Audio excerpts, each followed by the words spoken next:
Hola de nuevo a todos, bienvenidos al canal. Como veis, hoy tenemos un invitado que ya debéis conocer porque ha estado antes en el canal, que es Vicente Nadal. Vicente, muchas gracias por estar aquí. Bienvenido de Un nuevo. placer, Felipe, como siempre. Estar contigo en tu canal es un honor. Ya sabéis que yo a Vicente lo invito al canal porque me gusta cuando yo veo sus vídeos, habla de inquietudes que yo he tenido a lo largo de mi carrera profesional y me gusta cómo las expresa. Entonces creo que tiene cosas que aportar. Coincide que empieza ahora la segunda edición de su congreso, ¿verdad? Sí, sí, está programada para final de abril y nada, estamos calentando motores para que sea un éxito como la del año pasado. Vicente, ¿la gente sabe cuánto tiempo llevas tú en el mundo de la fotografía? Hombre, lo pongo en mi página web, pero yo creo que realmente la gente no lo sabe, ¿no? Es decir, yo llevo haciendo fotos social desde los 24 o 25 años y tengo 55, o sea que un porrón de años ya. A mí hay un perfil de fotógrafo que me gusta mucho, que es el que ha sido capaz de vivir entre los dos mundos, ¿vale? Aunque suene un topicazo, entre el analógico y el digital, yo sé que es un topicazo, pero claro, ¿qué es el cambio? ¿Cuál es el cambio más brusco, la gran diferencia que tú a día de hoy conoces de lo que fue y de lo que es la fotografía? A ver, es bastante... es decir, si tú hoy en día, tú hoy, a un fotógrafo que viniese, imagínate, alguien que viniese del año 75, hiciese un viaje en el futuro y aterrizase aquí y tuviese que reciclarse para fotógrafo digital, le costaría la décima parte de lo que nos costó a nosotros. Porque cuando nosotros nos tuvimos que cambiar, tuvimos en el cambio de negativo a digital, primera, nosotros no sabíamos. Segunda, no había formación específica. Tercera, los laboratorios eran los primeros que iban perdidos y no sabían nada sobre perfiles de color. Con lo cual, todo se hacía como muy intuitivo. Tú veías unos colores en la pantalla y te salían otros en el papel. No sabías ni que era un calibrador. Los monitores eran monitores de 4 chavos, de 4 duros, que eran los monitores casi de ofimática que tenías. De repente, esos monitores no te valían, la tarjeta gráfica no te valía. El primer día que yo contraté a un profesional que vino a calibrar mi monitor, resulta que no me lo pudo calibrar hasta que no me fui a la tienda de informática de al lado y compré una tarjeta nueva porque esa tarjeta no soportaba el calibrador. O sea, tenía un monitor malo, una tarjeta gráfica mala, es decir, o sea, yo sé la cantidad de horas y horas que yo tuve que dedicar a aprender a leer el color, a ver una imagen y saber que le falta un 10% de magenta o que le sobra. Eso no se puede, o sea, no se puede aprender si previamente no lo curras. Pero es que, claro, trabajábamos con cámaras que hacían mal el color, con monitores que no estaban bien de color, con laboratorios que no sabían manejar. Es decir, todo era, digamos, todo eran problemas. Hoy en día, prácticamente, tú coges una cámara de fotos digital normal, disparas tal y como la disparas, prácticamente sin hacerle nada. Como mucho puedes cogerle, meter en el Photoshop para ajustar los niveles, la mandas al laboratorio, te devuelve y te la devuelve perfecta.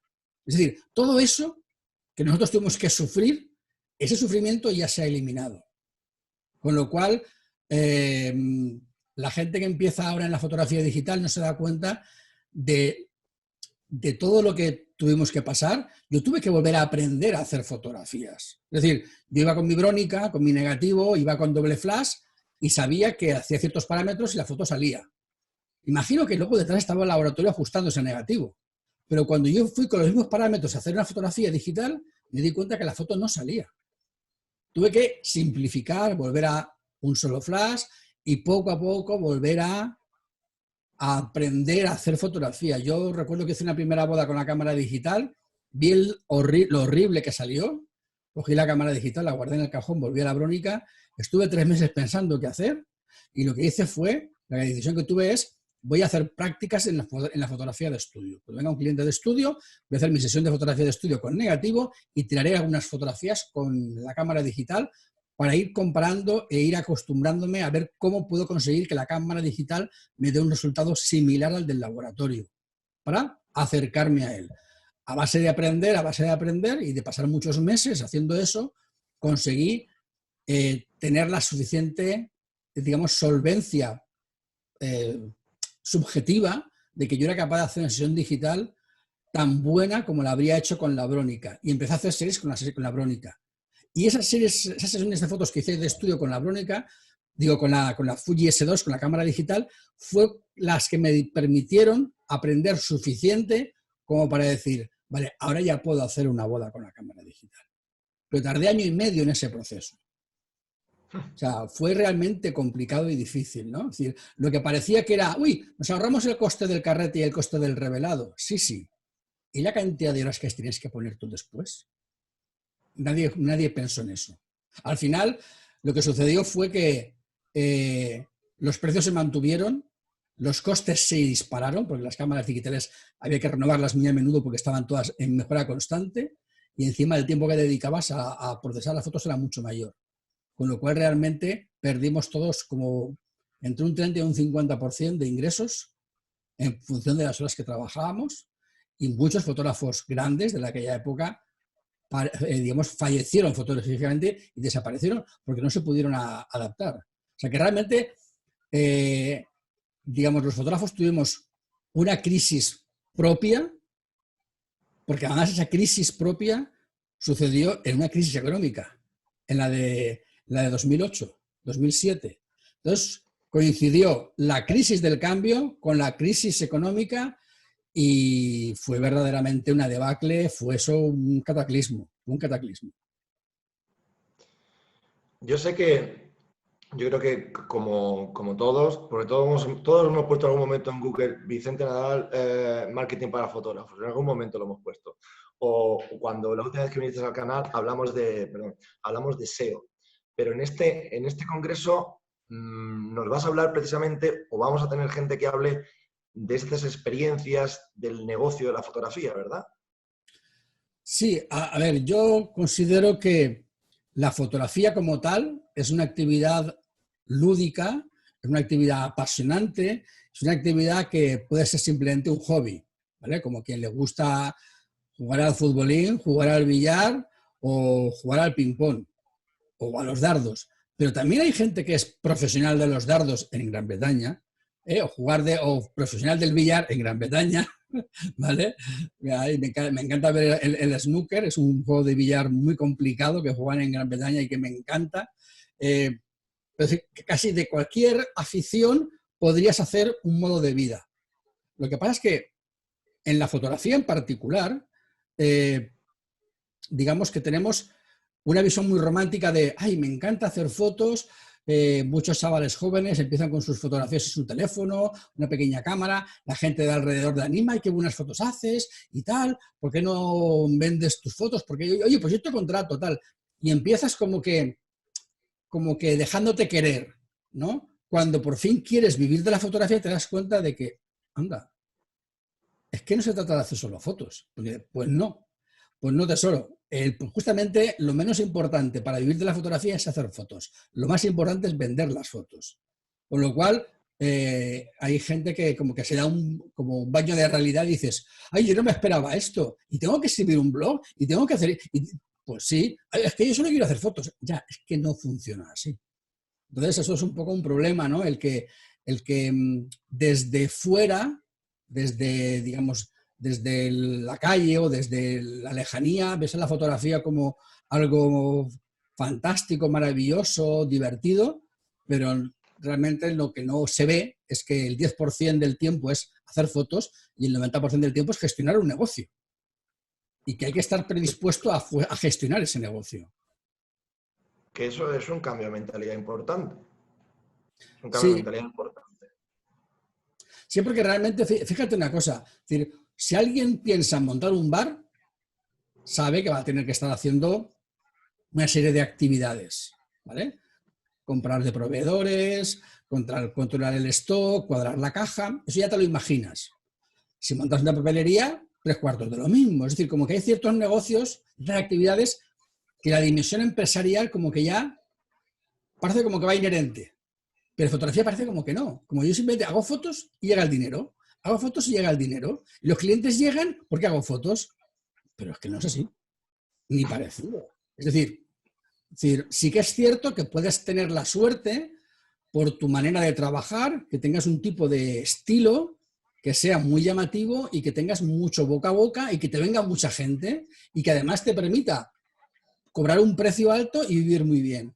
Pero esos son casos aislados. O sea, la norma, lo normal es justamente lo contrario. Lo más habitual es fotógrafos que les cuesta encontrar clientes, fotógrafos que les cuesta cobrar por su trabajo, fotógrafos que se sienten minusvalorados por sus clientes y fotógrafos que dedican demasiadas horas a procesar sus fotos a cambio de muy poco dinero y mucha sensación de frustración, de vivo de lo que me gusta, pero odio mi vida. ¿Vale? Entonces, cuando tú odias tu vida, pero a la vez vives de tu pasión, ¿cómo puede ser que tu pasión te haga odiar tu vida? Yo conozco muchos fotógrafos que me lo han confesado, que odian su vida, pero aman la fotografía, viven de ella o intentan vivir de ella. Yo siempre les digo, mira, si tú odias tu vida, cambia de vida. Cambia de vida, haz otra cosa. Pero no puedes eternamente estar odiando tu vida simplemente porque quieres vivir de la fotografía y la fotografía te hace odiar tu vida, te hace sentirte deprimido, hundido, problemas con la familia. Esto no tiene sentido, es absurdo.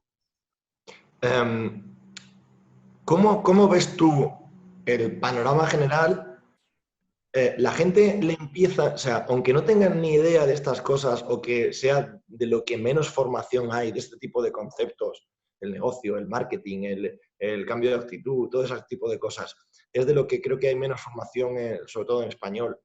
Pero tú ves un cambio de mentalidad, porque, por ejemplo, el año pasado el Congreso, que también tocaba temas importantes, fue un éxito. Tuviste miles de suscriptores, ¿no? ¿Ves tú ahí? O sea, ¿cómo planteas tú, habiendo tenido tanto éxito en el primer Congreso, cómo estás planteando este segundo? Y si has visto algún cambio importante de uno a otro. A ver, sí que es cierto que se va notando cada vez más, digamos, se va tomando más conciencia por parte de los nuevos fotógrafos de la importancia que es tener formación de gestión de negocio, ¿no? Es decir, sí que parece que va, digamos, año a año hay cada vez una conciencia un poco mayor, pero sigue siendo poca para mi punto de vista. Por ejemplo, te pongo ya un ejemplo muy sencillo. Hablas con la asociación de fotógrafos, me da igual la que sea, de cualquier provincia de España, ¿vale? Y les preguntas, ¿cuál es la asistencia media que tenéis cuando organizáis talleres? Y te dirán, imagínate, 50 personas, asistencia media. Muy bien.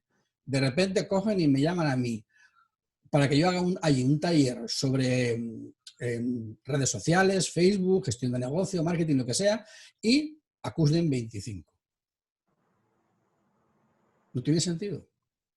Es decir, siguen acudiendo, o sea, es decir, los mismos fotógrafos que todos los días se quejan de que no venden, son luego los que no acuden después a esos talleres de marketing, redes sociales, gestión de negocio. O sea, sigue habiendo todavía falta de concienciación. Sí que es cierto que ha mejorado, cada día se ve que hay más gente interesada, pero a nivel colectivo, cuando los fotógrafos se reúnen, ¿vale?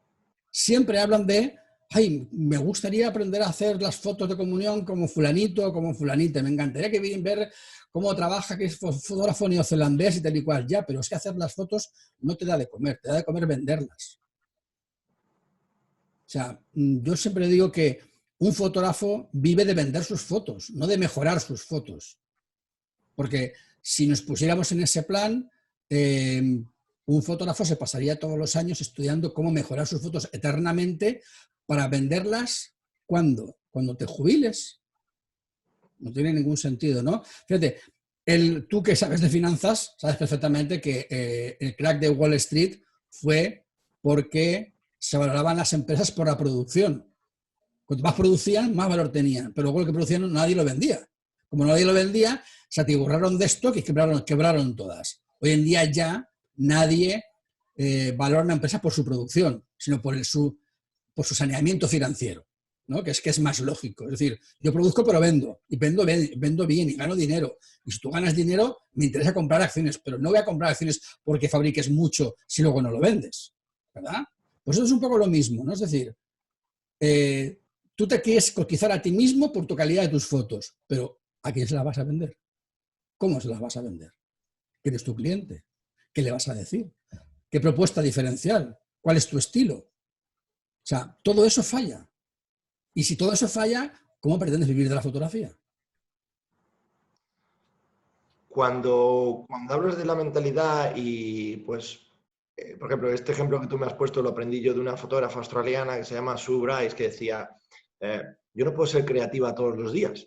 Si yo todos los días me invento una iluminación nueva para una sesión, no puedo estar reproduciendo todos los días un producto diferente. Voy a crear uno que funcione, lo voy a vender y cuando llegue el cambio de temporada, vuelvo a ser creativa, pero no puedo ser, o sea, es agotador, ¿no? Entonces, como también fuera hay una, en Estados Unidos, en Australia, países anglosajones, hay una mentalidad diferente, no estoy diciendo mejor fotografía, sino una mentalidad diferente a la venta, yo también eso me he dado cuenta por los correos. Yo estoy seguro que a muchos fotógrafos que nos estén viendo ahora les han llegado correos de empresas chinas, indias, que te dicen, te arreglo tu página web, te hago el marketing de tu web online, te hago el SEO y te hago la postproducción de tus fotos. ¿Tú qué opinas de eso? ¿Eso se hablará en el Congreso? ¿Qué opinas? Porque yo siempre pienso, ¿cómo va a ir un chino a hacerme el SEO a mí? ¿Cómo sabe cómo es mi negocio local? Eso, hay muchos fuegos fatuos en el horizonte a la hora de externalizar todo lo que tendría que hacer un negocio de fotografía, ¿no? A ver, yo sí que creo que hay cosas que merece la pena externalizar. Por una razón, hay, digamos, una curva en todos los negocios, y tú, que sabes, vienes del mundo de las finanzas, de los negocios, sabes perfectamente, es decir, hay una curva desde cuando una persona sola empieza una actividad y empieza a crecer y llega a un punto en que él solo ya no puede, necesita o subcontratar una parte, externalizarla, o contratar a un empleado a tiempo parcial. Es decir, hay veces que para seguir creciendo necesitas delegar, ¿vale? El problema del fotógrafo muchas veces es que no sabe encontrar ese momento, o sea, no sabe reconocer que está en un momento de delegación, en un momento en el que yo quiero cobrar mis horas a 60 euros, pero estoy haciendo trabajos X que me están pagando a 10, cuando yo podría subcontratar a alguien por 10 y ese tiempo mío dedicarlo a un trabajo de 60 y ganaría más dinero, ¿vale? Es decir, ese concepto el fotógrafo todavía no lo tiene. El concepto de, vale, si yo consigo una persona en India, en China, en donde sea, en Argentina, me da igual, que me haga la edición de mis fotos al modo que yo quiero, y ahí me está cobrando por cada fotografía X, que para esa persona en su país sea un buen salario y que para mí sea realmente un coste pequeño, y yo ese tiempo lo puedo dedicar a mejorar la gestión de mi negocio, a mejorar el marketing, a mejorar el SEO, que quien mejor lo va a hacer voy a ser yo, y ya entraré en detalle con el tema ese. Resulta que realmente no estás gastando dinero, estás ahorrando dinero.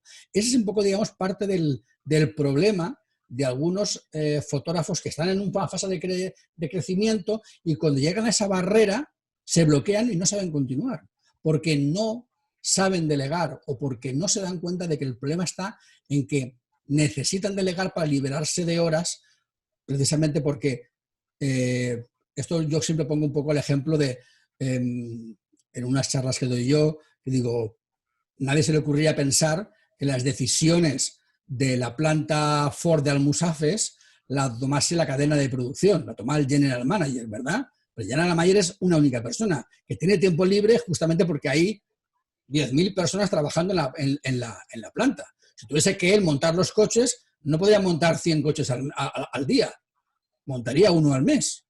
Luego, el tiempo que te queda libre es un tiempo de mayor valor económico precisamente por ese motivo, porque tienes más tiempo libre para gestionar tú el negocio. Entonces, en la medida que el fotógrafo delega cosas y es capaz de subcontratar ciertas partes del negocio, él puede dedicarse a temas más valiosos, como es mejorar su marca personal, mejorar su estilo, hacerlo más diferente y más reconocible, porque tiene tiempo de, sí que comentar de la fotógrafa australiana, ¿no? Es decir, si yo cedo toda una parte de postproducción que es casi mecánica y yo me quedo en una parte creativa que es más intelectual, y subcontrato a alguien que me haga las cuentas del negocio, es decir, y yo me dedico a ser empresario, gerente y creativo, tengo tiempo para hacer todo eso porque lo demás lo he subdelegado, pero justamente esa parte es la que a mí más dinero me da, porque es la que me permite cobrar más caro, llegar a clientes de más nivel adquisitivo, y es ahí donde yo realmente soy valioso, no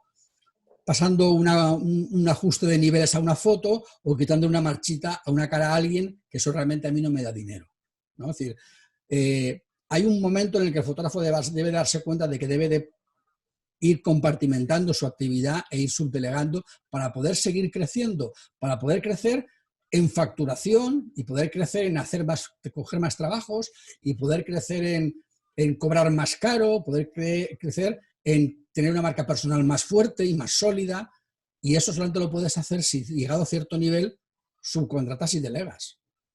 ¿Vale? Entonces es un poco, digamos, parte, digamos, de lo que sería si alguien recibe un correo de ajeno, hay que verlo desde este punto de vista. Salvo en el tema del SEO. ¿Por qué en el tema del SEO no lo veo claro? Porque en el tema del SEO, digamos que el SEO que se ofrece hoy en día normalmente en este tipo de empresas son, digamos, lo que llamo yo SEO de cañas de pescar, ¿vale? Es decir, una empresa te contrata, tú le pagas para que te haga el SEO, te pone 50 cañas de pescar, tira de tu empresa hacia arriba y te la sube. Mira, aparece en primera posición, dejas de pagar y tu empresa se hunde. ¿Por qué? Porque ha cortado las cañas de pescar. Es decir, no ha hecho nada en tu web, no ha hecho nada en tu marca, simplemente te ha enlazado con sitios de mucha reputación, de los cuales ellos son propietarios, y enlaces que desaparecerán cuando dejes de pagarle. Entonces tú realmente no has hecho nada real para aparecer tú, porque apareces solamente en un sitio, en la palabra clave que ellos están enlazados. Pero es que resulta que la palabra clave que te han enlazado no te va a buscar nadie. Es que ese es el problema. Que tú vas a pedir, quiero que me enlaces para fotógrafo de boda en Santander, y te enlazan, ¿vale? Pero, ¿qué es lo que sucede? Que la gente no busca fotógrafo de boda en Santander. La gente va a buscar, las novias van a buscar cómo elegir el ramo de novias, cómo comprar, dónde hacer el banquete de boda, o sea, un montón de cosas que sí, que son importantes y que no te van a hacer ni desde China ni desde la India. Y es ahí donde el fotógrafo debe de él manejar su SEO, escribir sus artículos y ser él el que maneje su contenido. Cuando un fotógrafo es capaz de darse cuenta de que manejando él su contenido, su web se posiciona en muchas más palabras clave y tiene mucho más tráfico desde muchos más lugares, es cuando empieza realmente a tener contratos, y si los contenidos los escribe con picardía, quien va a leer esos artículos van a ser la gente de mayor valor, la gente que va a valorar más económicamente sus trabajos, con lo cual está haciendo un filtrado positivo, se está alejando de la guerra de precios y se está acercando hacia la gente que más va a valorar y más va a estar dispuesta a pagar más dinero por su trabajo. Con lo cual, no solamente SEO, es posicionamiento en nicho. Son dos cosas de una vez. Y es una empresa que te subcontrata el SEO, no te lo va a hacer. Cambiando un poco de tercio, pero hablando del mismo tema, este tipo de preguntas se van a poder hacer en el Congreso, estoy seguro. Para la gente que no acudió el año pasado al Congreso, cuéntanos un poco cómo se va a estructurar, porque sé que hay ponencias de gente que viene de fuera para lo que precisamente hablamos, hablar de distintos tipos de negocios. Cuéntanos un poco cómo se va a estructurar, por ejemplo, el feedback que van a poder tener la gente que se apunte al Congreso para preguntas, inquietudes, y no es exactamente la conferencia que están buscando, pero es el tipo que tiene el conocimiento. ¿Cómo fue el año pasado y cómo va a ser este año? Vale, el año pasado fueron, al final creo que fueron 41 a 42 conferencias, tanto de fotógrafos como de expertos en marketing, en redes sociales. Es decir, tocamos un poco, digamos, yo lo que intenté que hubiese un poco de todo y que hubiese información desde diferentes ángulos, ¿no? Para que todos pudiesen encontrar información desde fotógrafos que empiezan y han tenido éxito, fotógrafos que han cambiado de ser de un tipo a ser de otro, fotógrafos que vienen del mundo de la empresa y acaban siendo fotógrafos. Es decir, la idea fue encontrar diferentes perfiles de fotógrafos y cada uno que contara su experiencia empresarial también, y luego también pues hablamos de portfolio y prácticamente yo creo que tocamos todos los temas que de alguna manera podían interesar a un fotógrafo que intenta cambiar de mentalidad e intenta de verdad convertirse en un empresario. Este año la idea básicamente es la misma, lógicamente los fotógrafos o los ponentes cambian. También va a haber un día, igual que el año pasado, que es el segundo día, que está dedicado exclusivamente a temas de marketing, temas de SEO, temas de posicionamiento, temas de redes sociales, marca personal, copywriting. O sea, yo creo que hay ponentes de altísima potencia, pero luego en el mundo de la fotografía, pues también hay desde gente que ha empezado de cero, gente que tiene proyectos personales interesantes, tenemos a un ganador de 2 premios Pulitzer, que creo que es algo especial, hablaremos también. También tenemos a uno que trabaja para National Geographic, con lo cual también vamos a ver esa dimensión del fotógrafo que trabaja en fotografía de viajes. Un fotógrafo, por ejemplo, que es un fuera de serie en YouTube, que mueve un mogollón de gente en YouTube, para ver también cómo hacer ese movimiento. Es decir, vamos a buscar que cada profesional nos dé de cada uno de ellos, vamos a intentar sacar algún tipo de enseñanza para nuestro negocio, algo que nos pueda servir para que nuestro negocio tenga pues más herramientas para crecer, o si tienes dudas, que tengas diferentes opciones, decir, mira, pues yo quiero dedicarme más a esto otro, y veo que esas ponencias me interesan más, ¿no? Es decir, son 4 días con 40 ponencias que vamos a hablar prácticamente de todo lo que sea necesario para, digamos, hacer ese cambio. Y respecto al feedback de los usuarios, bueno, debajo de cada charla van a tener cajetines de comentarios para comentar, preguntar al ponente y para poder intercambiar opiniones o poder, digamos, saber más, ¿no? Es decir, aparte que todos los ponentes tienen sus enlaces a sus páginas web, es decir, todos van a estar siempre dispuestos a responder a las preguntas y las dudas que vengan de parte, digamos, de los asistentes al congreso. No cabe duda que vamos a dejar todos los enlaces, la dirección de Vicente, la dirección del Congreso, para que os podáis suscribir o buscar más información. Pero antes de terminar, no me puedo ir yo sin preguntar, porque lo has comentado y es un run que tengo ahí. Los jóvenes, si conseguimos que esos fotógrafos que están llegando a la industria adopten esa mentalidad de empresa y no solamente de fotógrafo, ¿tú les recomendarías, porque lo has mencionado, hay que hacer marketing, hay que hacer SEO, hay que hacer copywriting, hay que hacer fotografías, hay que hacer gestión de negocio? ¿Tú les recomendarías que, aparte de mentalidad de empresarios, pensaran en hacer un equipo y no en trabajar en solitario?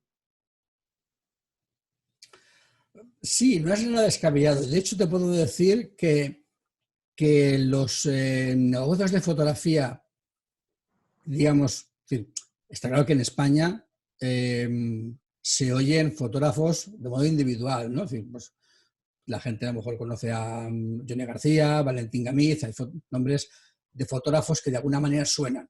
Pero la gente también conoce Mandrágora Studio, El Marco Rojo, es decir, que son justamente, digamos, ejemplos de equipos, ¿vale?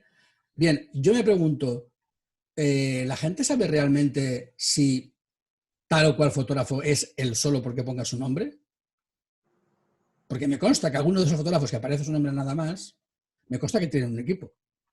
Es decir, que ponga un nombre no quiere decir que estén ellos solos, absolutamente solos, ¿vale? Entonces, yo creo que hoy en día sí es cierto que se puede vivir como fotógrafo independiente, pero un equipo siempre te va a permitir... mira, a mí me recuerda al refrán, no sé si es un refrán africano o un refrán de alguna tribu de estas nómadas africanas, que dice que si quieres ir rápido, ves solo, pero si quieres llegar lejos, ve acompañado, ¿vale? Entonces, yo creo que la fotografía, ya sea social, publicitaria o de lo que sea, siempre va a darte más capacidad si puedes formar un equipo con una persona, al menos, y que se pueda repartir el trabajo, ¿vale? Es decir, ya, pero es que hay que generar ingresos para 2. Sí, hay que generar ingresos para 2, pero eso no quiere decir que no seáis capaces de hacerlo si podéis, ¿cómo os diríamos? Si podemos ir más lejos, que es lo que se pretende, ¿no? Es decir, uno solo va a ir despacio y va a ir a la esquina. Dos van a ir más rápido y mucho más lejos. Por lo tanto, la evolución de un fotógrafo individual, lo que va a progresar en su marca, en su negocio, en 3 años, 2 personas van a hacerlo a lo mejor en 1 año y medio. Con buena formación y con la ayuda mutua. Incluso puede a lo mejor en 1 año, ¿vale? Si se coordinan bien. Entonces, yo creo que es interesante pensar entre las nuevas generaciones el no empezar como átomos aislados, como electrones sueltos, electrones libres, sino pensar en que es más productivo juntarse a varias personas, aunque simplemente sean 2 amigos, digo 2 amigos como son 2 amigas o amigo y amiga, me da lo mismo, ¿no? Es decir, 2 personas que uno diga, no, yo es que realmente me quiero dedicar al tema del marketing, el SEO, el tema de la web. Bien, tú dedícate a eso y me dedico a las fotografías. Hacemos equipo, cada uno hace una cosa. Es decir, también podría ser, no tienen por qué ser los 2 fotógrafos, ¿no? Es decir, se puede, igual que hoy en día se monta una startup y en una startup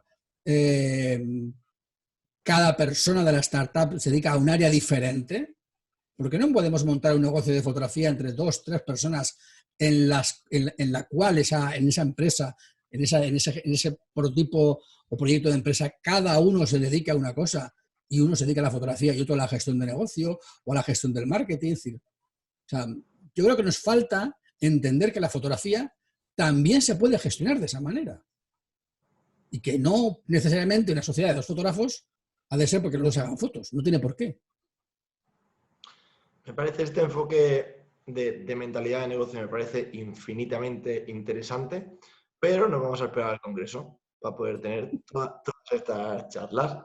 Lo guay es que repítenos las fechas, lo vamos a poner, pero repítenos qué fechas son el Congreso. Pues a ver, si el tiempo no lo impide y la autoridad lo permite, como suele decir al revés, si la autoridad lo permite y el tiempo no lo impide, las fechas del Congreso, lo estoy viendo en el calendario, serán del 20 al 23 de abril de este año 2020. Entonces, está planificado para que en esas fechas se reproduzca. En el hipotético caso de que surja algo, será 1 o 2 semanas más tarde. Pero no está en mi ánimo. Yo quiero cumplir esos plazos porque tengo toda mi programación para que se cumpla en ese periodo. Y si no tan sencillo como que te sigan en redes, que se anunciará todo por redes, como no puede ser de otra manera, ¿verdad? Anunciar hasta la saciedad. Me voy a encargar yo de eso. Chicos, si no queda decir que vais a tener todos los enlaces en la descripción, si tenéis dudas, o a mí o a Vicente sin ningún problema, o Vicente y a mí, perdón, sin ningún problema. Y Vicente, ¿cómo te agradezco yo tu presencia? Encantado de hablar contigo. Felicidades por este enfoque y que seas uno de los pioneros que siga pico y pala haciendo incidencia en que un fotógrafo es algo más que solo un señor con una cámara. Te agradezco infinitamente, te agradezco tu tiempo y espero que mucha suerte en el Congreso, que vuelvas al canal sin problema cuando tú quieras. Aquí tienes tu casa. Muy bien. Un abrazo. Muchísimas gracias a ti por recibirme en tu canal. Muchas gracias.